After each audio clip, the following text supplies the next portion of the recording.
So our next topic is endometriosis. Endometriosis that means हमको समझ में आ रहा है कि ये यूटेरस से रिलेटेड होती है। इतना हमें जो नाम है उसको देख के हमें समझ में आ रहा है, ठीक है। Endometriosis is an often painful disorder in which tissue similar to the tissue that normally lines the inside of the uterus of endometrium grows outside the uterus. Endometriosis and most commonly involve ovaries, fallopian tube, and the tissue lining pelvis. Okay, endometriosis क्या होता है? Endometrium that means layer होती है tissue, uterus की inner layer होती है, ठीक है। ये यूटरस है, जो इनर लेयर होती है उसको हम क्या बोलते हैं? एंडोमेट्रियम बोलते हैं, ठीक है, एंडोमेट्रियम। बट ये जो टिश्यूज़ यहाँ पे बनते हैं, ठीक है, अब आप सबको पता है कि पीरियड्स के टाइम पे क्या होता है कि टिश्यू रीजनरेट होते हैं, और जितने भी टिश्यूज़ होते हैं ये क्या होता है कि ये मेंस्ट्रुअल साइकिल के बाद थ्रू आउट हो जाते हैं, ठीक है, बॉडी से आउट हो जाते हैं, फिर वापस से रीग्रोथ होते हैं। बट क्या होता है कि एंडोमेट्रोसिस में ये जो टिश्यूज़ है, अब नॉर्मल टिश्यूज़ है, ये क्या होता है कि आउटसाइड ऑफ द यूटरस होते हैं, ठीक है। आउटसाइड दैट मीन्स यहाँ पर हो रहा है, upper part of the uterus, and fallopian tube में हो रहा है, ओवरीज में भी हो रहा है। तो ये जो एंडोमेट्रिक, इसके अलावा भी और होता है, जैसे पेरिटोनियम जो लेयर होती है, ठीक है, उसमें भी होता है।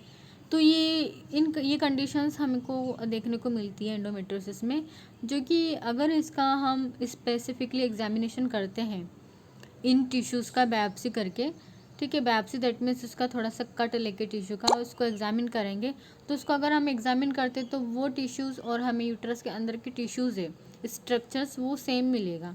तो हमें पता चलता है कि ये जो टिश्यूज़ है ये एंडोमेट्रियम मतलब यूट्रस के इनर साइड का जो लेयर होती है उसका वही टिश्यूज़ हैं, बट ये आउटसाइड ऑफ द यूट्रस हो रहे हैं।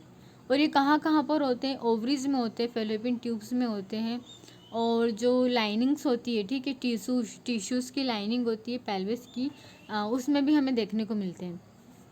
अब ये इतने सारे जगह हो रहे हैं, तो इनके इसलिए इनके अलग अलग टाइप्स भी होती हैं और स्टेजेस भी होती है कि जो ग्रोथ है वो सिर्फ एक पार्ट में हो रही है, 2 पार्ट में हो रही है, अदर पार्ट में और ज़्यादा इन्वॉल्व हो रही है, तो उस कंडीशंस में हमें देखने को मिलती है, ठीक है। तो एक बार और डेफिनेशन देख लो। Endometriosis is an often painful disorder होगा क्योंकि जो पेशेंट है उसको एबनॉर्मल टिश्यूज ग्रोथ हमको देखने को मिलेगी, जो कि कैंसर नहीं होता है, लेकिन आगे जाके हो सकता है कि कैंसर का चांसेस बन जाए, ठीक है, क्योंकि एबनॉर्मल ग्रोथ तो कैंसर में भी होती है, बट एंडोमेट्रोसिस को हम कैंसर नहीं बोलते हैं। ये क्या होता है कि ये पेनफुल डिसऑर्डर होता है, जो कि क्या होता है, डिसऑर्डर क्यों बोल रहे हैं, क्योंकि ये हर जो पेल्विक एरिया है उसमें किसी भी पार्ट में हो सकता है। जनरली किस किस में होता है मैंने आपको बताया है, फेलोपियन ट्यूब्स, ओवरीज, एंड जो टिश्यूज़ है अदर लाइनिंग्स होती है उनमें भी हो सकता है। Generally outside of the uterus में होता है। इस कंडीशन को हम एंडोमेट्रोसिस बोलते हैं। See that image. एंडोमेट्रोसिस में आपको जो नॉर्मल स्ट्रक्चर है हमारा वो इस कलर का है, ठीक है, बट एंडोमेट्रोसिस में आप देखो ये जो रेड कलर शो हो रहा है, ये अब नॉर्मल टिश्यूज़ ग्रोथ हो रही है, इन पार्ट पे हो रही, ठीक है। आप लोग बहुत इंटेलिजेंट हो, आपको देखते से समझ में आ जाएगा। तो ये इन पार्ट में होता है, ठीक है, जैसे कि इस साइड में हो रहा है, इस साइड में भी हो सकता है, राइट एंड लेफ्ट दोनों का इन्वॉल्व कर सकता है, प्लस इधर भी हो सकता है, ठीक है, इधर भी हो सकता है। ये देखो, मैंने आपको बताया था ना ये लेयर होती है एंडोमेट्रियम लेयर टिश्यूज़ का। तो ये क्या होता है, ये पीरियड्स के टाइम पर क्या होता है, ये आउट होती है, ठीक है, और फिर वापस से रीजनरेट होती है। तो ये जो टिश्यूज़ फॉर्मेशन है ये हमें देखो abnormally upper side of the uterus देखने को मिल रहा है, फिर हमें यहाँ पर भी देखने को मिल सकता है, यहाँ पर भी देखने को मिल सकता है, मतलब किसी भी पार्ट में हो सकता है। मैं पर्टिकुलर नहीं बोल सकती कि इन्हीं पार्ट में होगा, वो इसमें से किसी पार्ट में भी हो जाएगा, ठीक है, outside of the uterus. Second definition देखो, दिस इज़ इजी, दोनों आप याद कर लेना। Endometriosis is a disease in which tissues similar to the lining of the uterus grow in other place of the body outside of the womb. Womb that means ये uterus को ही बोल रहे हैं, है ना? तो वॉर्म में आप कंफ्यूज मत हो ना, क्या बोल रहे हैं एंडोमेट्रोसिस में, टिश्यूज जो होते हैं सिमिलर जो इनसाइड ऑफ द यूटरस होते हैं वो आउटसाइड ऑफ द यूटरस या वॉर्म में प्लेस आउट हो जाते हैं. सिम्टम्स में हमें क्या देखने को मिलेगा? Abdominal pain, heavy periods, infertility. Treatment option include pen relievers, hormone and surgery. इन्होंने डेफिनेशन हमारे यहाँ तक है, ठीक है. उसके बाद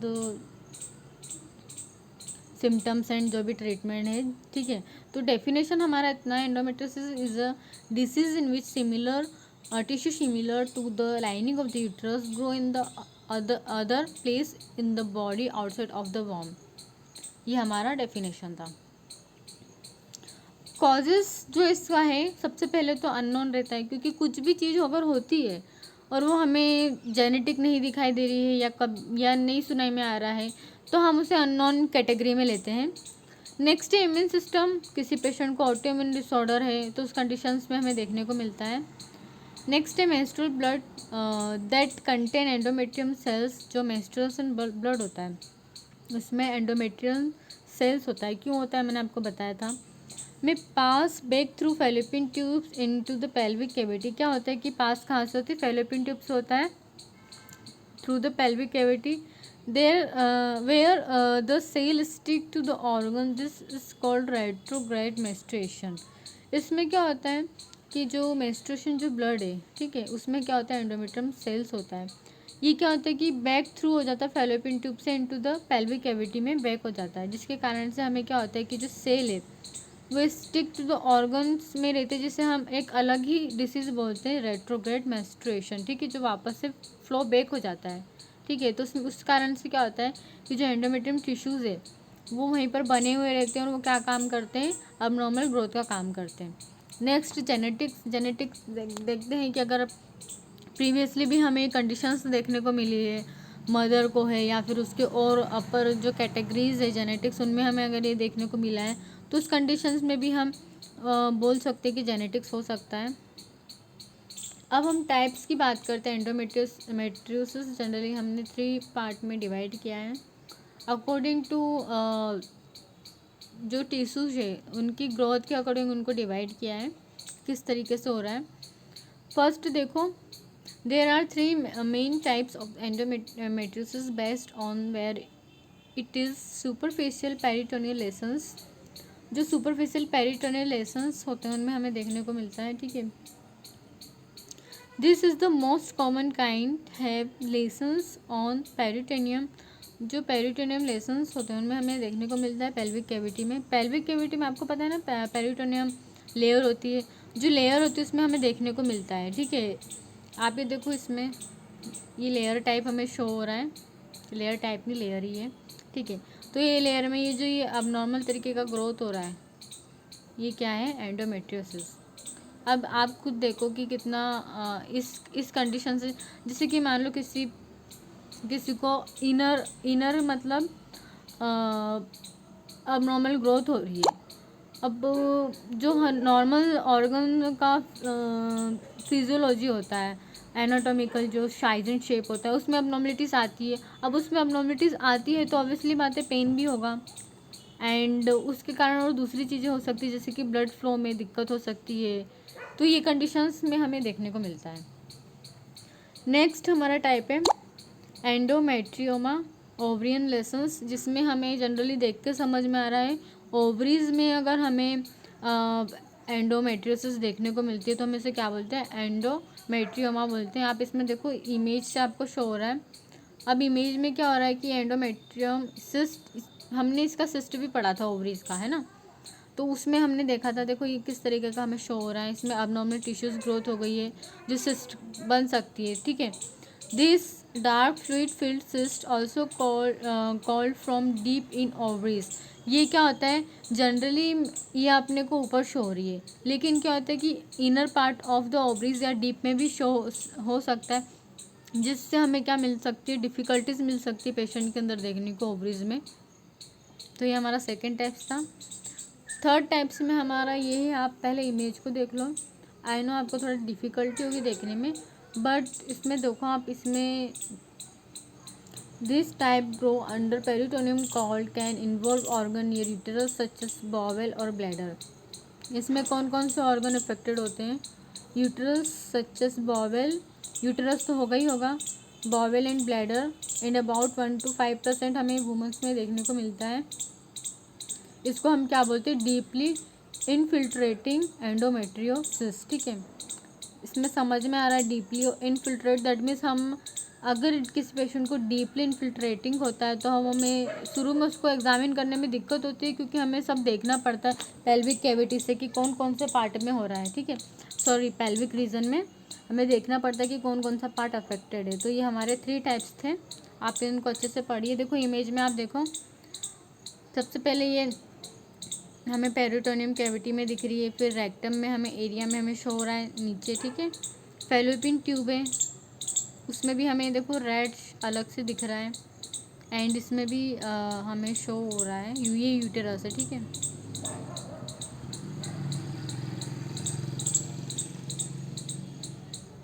ये देखो अबनॉर्मल हमें ग्रोथ देखने को मिल रही है एंडोमेट्रियोसिस पेरिटोनियल। तो अब ये तीनों पार्ट और कॉजेस और डेफिनेशन अच्छे से पढ़िए, फिर मैं आपको स्टेजेस बताऊंगी। देखते हैं कि एंडोमेट्रियोसिस स्टेजेस क्या होती है, जिसमें फर्स्ट स्टेज है हमारा जिसको मिनिमल बोलते हैं। इसमें देखो few small lesions but no scar tissues. इसमें क्या होता है कि मतलब छोटे डॉट्स टाइप दिखते हैं, बट हमें टिश्यूज़ में स्कार नहीं दिखता है। सेकेंड स्टेज को हम मिल्ड बोलते हैं। इसमें there are no more lesions but no scar tissues, less than 2 inches of abdominal are involved. इसमें क्या बोल रहे हैं कि हमें 1 से ज़्यादा लेसन्स देखने को मिलते हैं, बट हमें टिश्यू स्कार देखने को नहीं मिलता है, मतलब टिश्यूज़ में हमें स्कार फॉर्मेशन देखने को नहीं मिलता है। एंड इसमें क्या होता है कि जो एब्डोमिनल एरिया होता है वो लेस देन 2 inches इन्वॉल्व होता है। ठीक है, जैसे कि 2 inches से कम में हमें देखने को ही मिलता है। स्टेज सेकंड में ही मॉडरेट है, एक मिल्ड और एक मॉडरेट है। इसमें देखो the lesions may be deep, जो लेसन्स होते हैं वो डीप हो जाते हैं, and may have endometriomas and scar tissue around ovaries and fallopian tubes. क्या होता है कि ये जो लेसन्स है, जो टिश्यूज़ एबनॉर्मल टिश्यूज़ ग्रोथ है वो क्या होती है, डीप हो जाती है, एंड इसको हम आइडेंटिफाई कर सकते हैं कि एंडोमेट्रियोमास है। एंड जो स्कार है वो टिश्यूज़ पे हमें दिखने लगते हैं, एंड ये फैलोपियन ट्यूब्स में हमें शो होते हैं एंड ओवरीज में भी हमें शो होते हैं। फोर्थ स्टेज को हम सीवियर बोलते हैं। इसमें देखो there are many lesions and may be large cyst in ovaries. इसमें हमें क्या देखने को मिलता है कि बहुत सारे लेसन्स देखने को मिलते हैं, जैसे कि मैंने आपको थर्ड स्टेज में थर्ड पार्ट बताया था। एंड क्या होता है कि ये मे बी लार्ज हो जाते हैं एंड सिस्ट फॉर्मेशन हो जाता है ओवरीज में। ओवरियन सिस्ट मैंने आपको बताया था ना एंडोमेट्रियोमास वाला के, तो वो हो सकता है। देखो इसमें क्या होगा कि ये जो सिस्ट है, ठीक है, ये बड़ा हो सकता है। ठीक है, ये ओवरीज का नॉर्मल ये इस साइज़ की है, और हमें इस पर पहले टिश्यू स्कार दिखा, ठीक है, ये रेड कलर का स्कार दिखा, बट बाद में क्या हो जाएगा, इसमें फ्लूइड कलेक्शन हो जाएगा। अब वो हो सकता है सिस्ट का हो, टिश्यूज़ का अब नॉर्मल। ठीक है, एंड में scar have tissue around ovaries and fallopian tubes and between uterus and the lower part of intestine. ये हमें कहाँ कहाँ पे देखने को मिलेगा?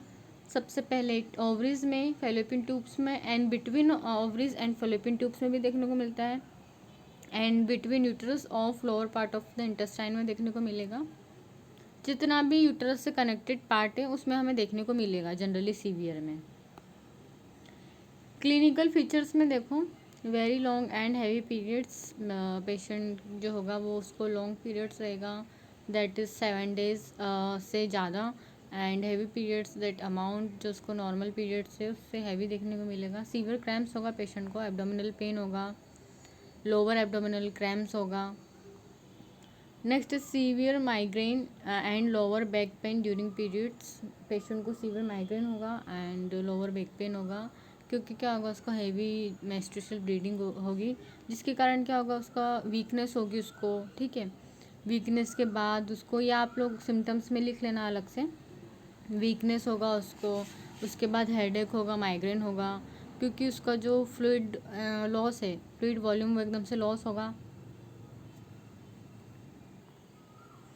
इसके बाद allergies that get worse around periods. Periods के टाइम पर उससे हो सकता है एलर्जीज हो, रैशेस हो, and vaginal bleeding between periods. इसको जनरली वजाइनल ब्लीडिंग भी हो सकती है बिटवीन पीरियड्स, जैसे उससे पीरियड्स की ब्लीडिंग तो होगी लेकिन वजाइनल ब्लीडिंग भी हो सकती है।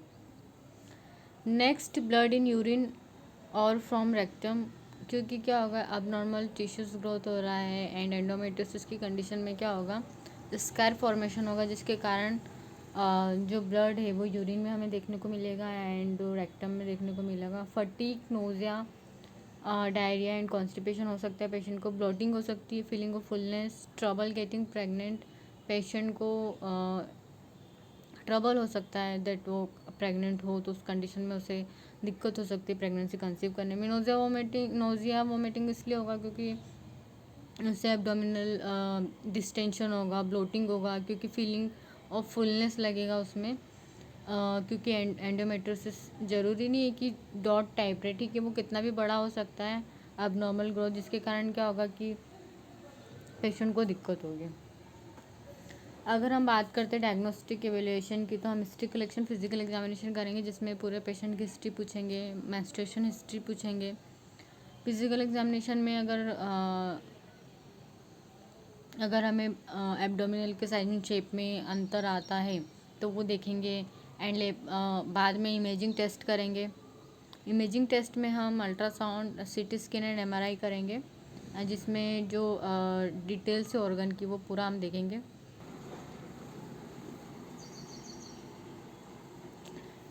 लेप्रोस्कोपिक में जो डॉक्टर रहते हैं वो एक इंस्ट्रूमेंट, मैंने आपको लेप्रोस्कोपिक बहुत बार बता चुकी हूँ क्या होता है। लेप्रोस्कोपिक में दैट स्कोप करके, मतलब विजुलाइज करके एग्जामिन करते हैं कि जो लेसन है वो कितना बढ़ चुका है, कितना घट चुका है। एक्चुअली घटेगा तो नहीं, बढ़ेगा ही, बट कितना बड़ा है, को कितने ऑर्गन्स इफेक्ट करे हैं उसने, ओवरीज अफेक्ट करी, फेलोपियन ट्यूब अफेक्ट करी है, तो वो स्कोपिक करके एग्जामिनेशन करते हैं। नेक्स्ट बायोप्सी करते हैं। बायोप्सी में ये देखते हैं जो भी अबनॉर्मल टिश्यूज उसमें से कुछ कट करके निकालते हैं एंड उसको चेक करते हैं कि कहीं वो कैंसरस तो नहीं है, नॉर्मल एंडोमेट्रोसिस है या कैंसर, अगर कैंसर है तो उसका उस तरीके से ट्रीटमेंट करते हैं।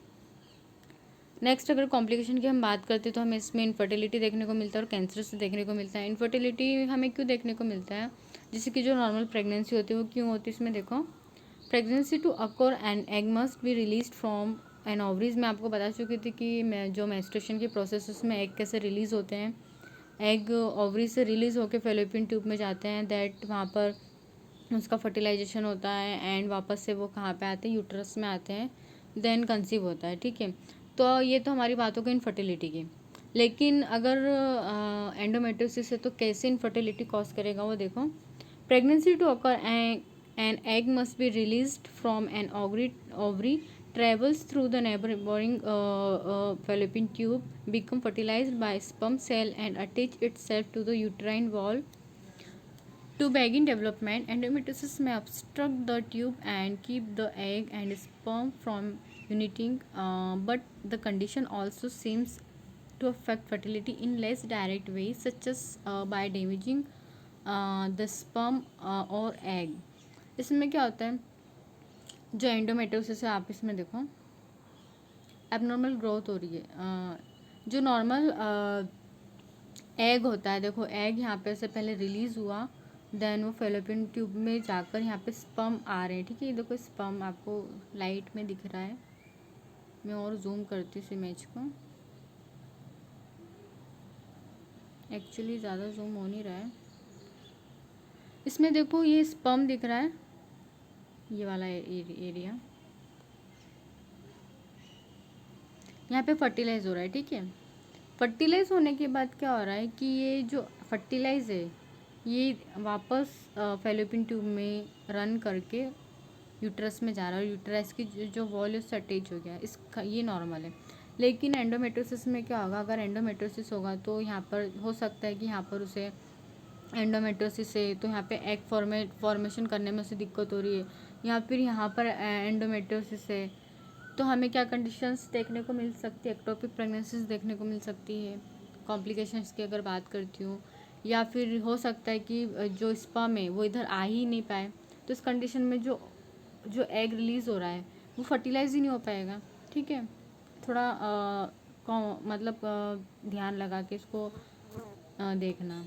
ठीक है, नेक्स्ट अगर इन कॉम्प्लिकेशन की बात करते हैं तो हमें कैंसर्स देखने को मिलता है, क्योंकि एंडोमेट्रियल मास क्या होता है, हो सकता है बाद में जाके वो अबनॉर्मल ग्रोथ कॉज करे, और उससे क्या होगा, अबनॉर्मल ग्रोथ को हम क्या बोलते हैं, कैंसर बोलते हैं। मैनेजमेंट की अगर हम बात करते हैं तो मेडिकल मैनेजमेंट है, सर्जिकल मैनेजमेंट है, नर्सिंग मैनेजमेंट है। मेडिकल मैनेजमेंट में हम सबसे पहले पेन मेडिसिन देंगे, क्योंकि पेशेंट को पेन ज़्यादा होगा, जिसमें हम non steroid anti inflammatory drugs देंगे, जिसमें ibuprofen, Advil and Motrin IV and others में नेप्रोक्सेन, सोडियम। इससे क्या होता है कि जो पेनफुल मेंस्ट्रुएशन क्रैम्प्स है वो नॉर्मल होते हैं। नेक्स्ट अगर हम दूसरी बात करते हैं एंडोमेट्रियोसिस को ट्रीट करने के लिए, ये पेन मेडिकेशन हमारा सपोर्टिव मैनेजमेंट है।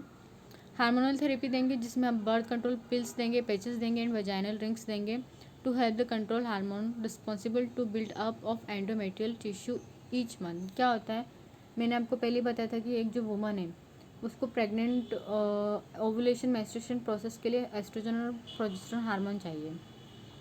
अब जो हार्मोनल कॉन्ट्रासेप्टिव पिल्स है वो क्या काम करते हैं कि जो इसका सिक्रीशन है इसको डिक्रीज़ करते हैं, या जो वुमन है उसको प्रेग्नेंट होने से बचाते हैं। ठीक है, तो क्यों होता है वो, क्योंकि इसका जो सिक्रीशन है वो नॉर्मल से डिक्रीज हो जाता है, जिसके कारण क्या होता है कि जो मेंस्ट्रुएशन की जो ओवुलेशन की प्रोसेस होती है वो नहीं हो पाती है। ठीक है, तो इस कंडीशंस में क्या होता है कि ये टिश्यूज़ जो ग्रोथ होती है, एंडोमेट्रियम लेयर नहीं बन पाती है, क्योंकि मेंस्ट्रुएशन स्टॉप हो जाएंगे, क्योंकि हार्मोन बर्थ कंट्रोल्स अगर पिल्स वो लेती है, पैचेस लेती है। ठीक है, तो एस्ट्रोजन और प्रोजेस्टेरोन का जो लेवल है वो डिक्रीज, मतलब म्यूट तो नहीं होगा, मतलब एकदम ख़त्म तो नहीं होगा, लेकिन थोड़ा डिक्रीज हो जाएगा। डिक्रीज हो जाएगा तो क्या होगा, पेशेंट को क्या होगा, ज़्यादा ब्लीडिंग नहीं होगी।